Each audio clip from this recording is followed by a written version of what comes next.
As I've mentioned in my books, the Boers were a very religious nation. They were very staunch Calvinists.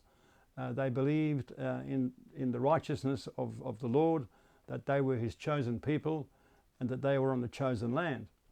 What I'm going to show you today is what they often believed. They had a Bible in one hand and a Mauser in the other.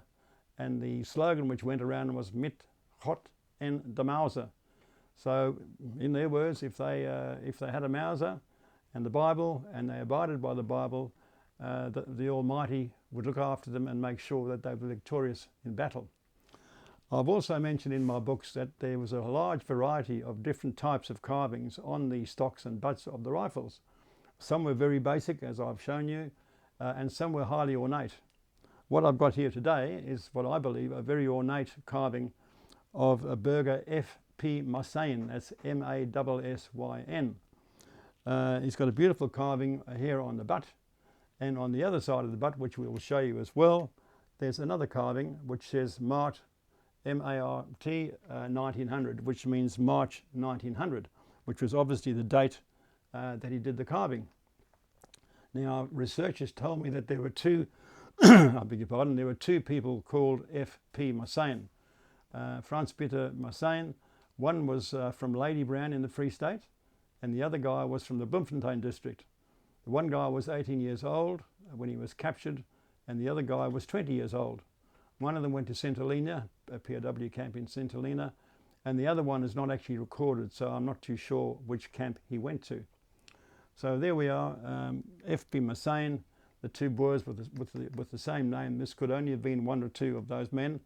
One of them turned up later in the League of Veterans, and he said that he'd moved to Tapunchu in the Free State, but he mentions having been captured and the date that he was captured. Now, the other interesting thing about this rifle is it's an OVS Mauser. As I've mentioned before, all the OVS orders had OVS prefix and then a serial number. Well, this is the lowest serial number that I've ever encountered. It's OVS number 37. So this means that this was one of the first 400 Mausers that were ordered by the Orange Free State, or the Oranje Vrystaat. The interesting thing is, if you look at the receiver, it's got Ludwig Low 1895. Now, most of the Mausers, as I'm sure you've seen, the Boer Mausers tend to be 1896. There were some 1895, which includes this one, 1896, and also 1897, which was when they were made by DWM. So this is Ludwig Low number OVS 37, and the interesting item again is on the top of the receiver ring is the reversed Ludwig Low monogram. So it's the back-to-back L monogram, which we'll show you. We've also got a few other Mausers here, which we can show you as well, with the 1896 and also the 1897 date, which is on the side of the receiver. Over the years, it's given me great pleasure when I receive an email in the early morning from somebody in Canada or somebody in New Zealand or the UK, America, with a photograph of another Boer Mauser with a carving on it. I was over the moon when I did my second book, because up popped another Boer Mauser, which is a resident in Canada, beautifully carved by the same man who did this one.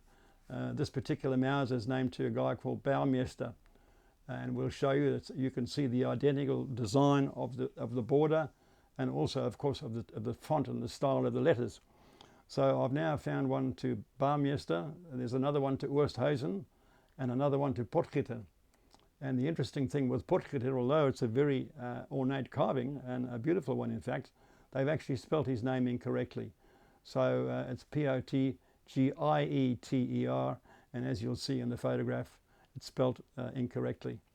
So there we have it, Boer Mauser. We've received quite a few variations done by the same man, and I tend to think that they were probably all in the same commando or served together at some stage during the Anglo Boer War of 1899 and 1902.